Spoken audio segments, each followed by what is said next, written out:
Hey guys, what's up? It's your boy Miguel back again with another video, and today I have a tablet, a device from a company that I really haven't reviewed a lot because of specific sanctions that have been put against them. And I guess you can tell which company I'm talking about because I'm talking about Huawei. Now the device that I have is the Huawei MatePad PaperMatte Edition, not PaperMate. It's actually kind of the same name, and this actually has a very specific feature around that. That's very clever of them to name this PaperMatte because it actually resonates with PaperMate, which is kind of like that protective cover that you put on displays to make your pads or your tablets feel more like paper. So I'll get into that in a little bit, and that's actually the specific or the key point about this tablet. This is the 11-inch version. There's another version that comes with 11.5 inches. This is actually the high-end version of it. So let's go ahead and take a look at it, look what we have. So we have 128 gigs of internal storage.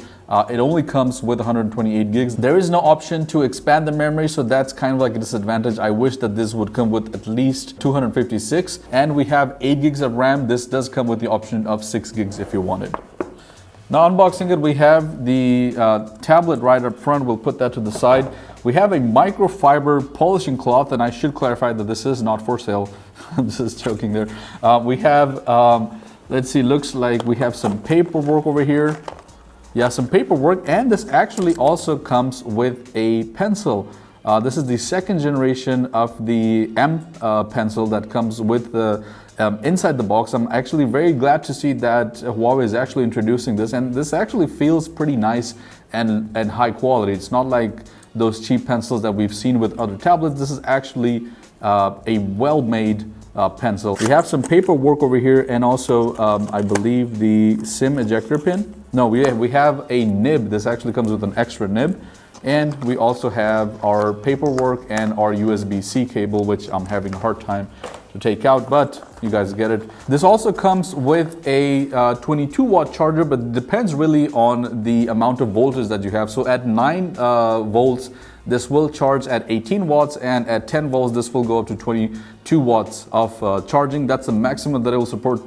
And having a big battery, which is around 7,250 milliamperes, I think this is a little bit low. I wish that we had at least maybe a 33 or a 60 watt charger inside the box. Now looking at the actual tablet, this comes with the graphite black color, and it's a very nice color because not only is it kind of like a satin finish, but it doesn't really attract fingerprints that much. It is kind of smudgy, but I actually like the finish, and it has kind of like a sparkle. We have a one camera here, which is, I think, good because tablets don't really need 2 or 3 cameras. We have one 13 megapixel camera, which I'll talk about in a little bit, and we also have the connectors on this side, which means that this can be connected to a keyboard if you want to.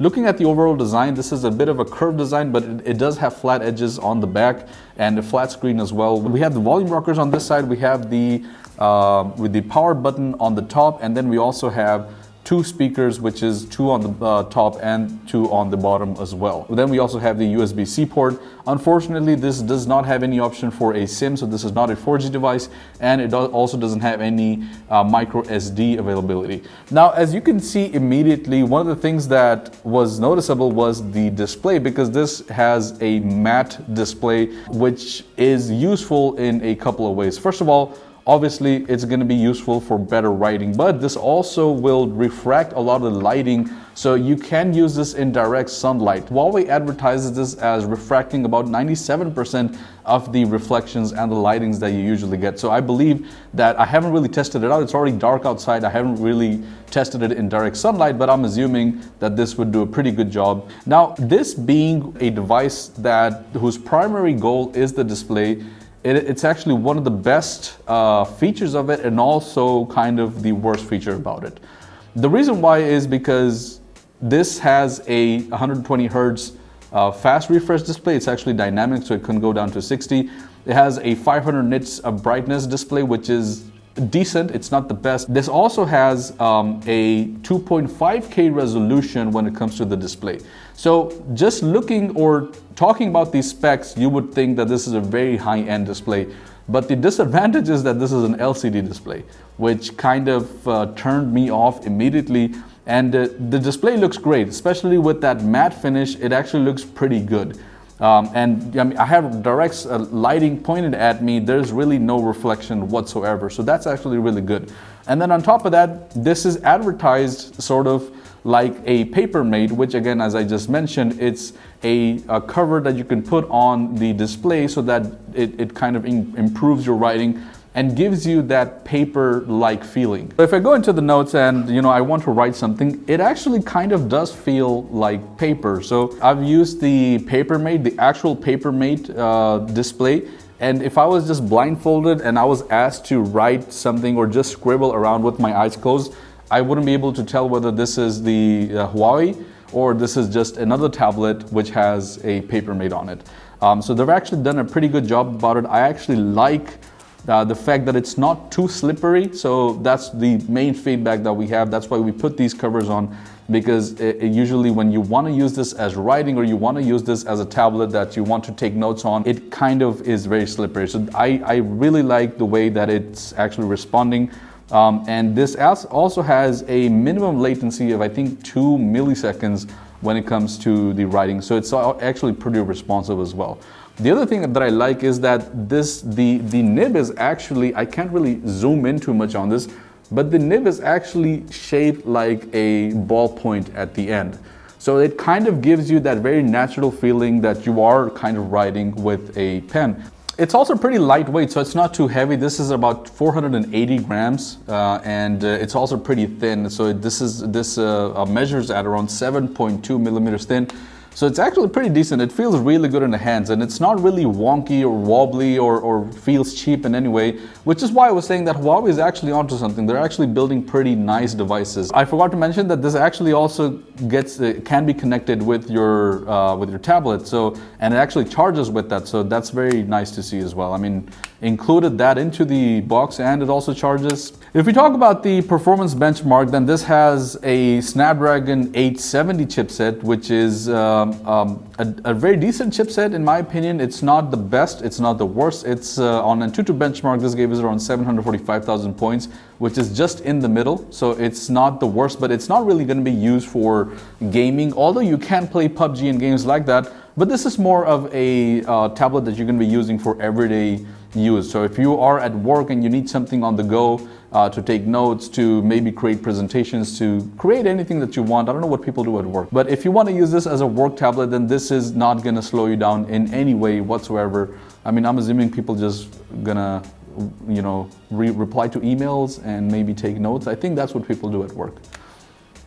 Talking about the camera, we have a singular 13 megapixel camera on the back, and I didn't expect the camera to be any good, but this is actually a pretty decent camera. In my opinion, it actually takes pretty good photos, and even with such a harsh lighting over here, it's actually able to still process out a somewhat of a decent image. The front display is actually a 8 megapixel camera, and I should mention that the back camera will even shoot at 4K resolution, which was not expected out of a tablet, and the front camera will also shoot out in full HD 1080p. If we talk about the battery, then this comes with a 7250 milliampere battery, which is not bad, but I've seen actually bigger batteries up to 8000 milliamperes on devices that are similar size. So I'm not going to complain on that. This should pretty much last you all day long. And with the 22-watt fast charger, it will take a little bit to charge because obviously it's a bigger battery, but it should last you all day without any problems whatsoever. Now, what does this tablet actually cost, and should you actually buy it? Well, my conclusion on this is that this is a pretty solid tablet. It has somewhat decent performance. It has a great display apart from the LCD part, and it has also a really good battery life, and also a somewhat of a decent camera, better than what I've seen on a lot of different tablets. So all of that should point you to the direction of actually buying this. But there's one thing. Now, this tablet is made for people who want to use it for work. It's not really made for gaming. It's not made for you to give out to your child so they can watch videos on this all day. It's actually made for people who want to be productive, who want to be efficient, who want to use this as a everyday working tablet. Now, all of that is good, but it kind of defeats the purpose when you then remember that Huawei will not support any of the Google services. So that's one big if, or not an if, but that's one big question mark that kind of makes you think more than twice if you want to buy this and invest your money. Now this costs around 1,800 dirhams, which is decent. It's not, I don't think that's expensive, and I don't think that's very high end. But 1,800 dirhams is pretty decent for what you're getting here. The only thing is that when you're working every single day in a work environment, 99% of us, you and me, are using stuff like YouTube, Google Documents, Excel, Microsoft, and then a lot of other things like the Google Play Store. And yes, this has the Huawei app that has its own softwares built in because of the sanctions. But the thing about that is that you have to get used to that. So you have to first of all create a new account for all of that, and then you have to familiarize yourself with how those things work and the look and feel of it, and they're not really compatible with anything else. So if you have a laptop that's a Windows PC, and then you want to use this on the side and you want them to sync, then you might have a bit of an issue with that. Or you have an Apple MacBook and you want to use this on the side and you want them to sync, then that's maybe not possible because your documents on your Mac will not support here, the documents on the tablet, and vice versa. So that's one big question mark. It's actually a pretty big deciding factor when you are going to buy this. But I mean, other than that, this tablet is pretty good. I think Huawei has nailed it. In all honesty, they've actually done a pretty good job with this tablet, and I would actually myself consider buying this or using this instead of an iPad because of the price. But the only thing is the lack of Google Documents and supports. It actually kind of makes me double think my decision on that. But that's just me. Let me know what you guys think about this. Let me know if you guys feel the same, and would you actually consider buying this for 1,800 dirhams. Thank you so much for watching, and I'll see you guys in the next one. Peace out.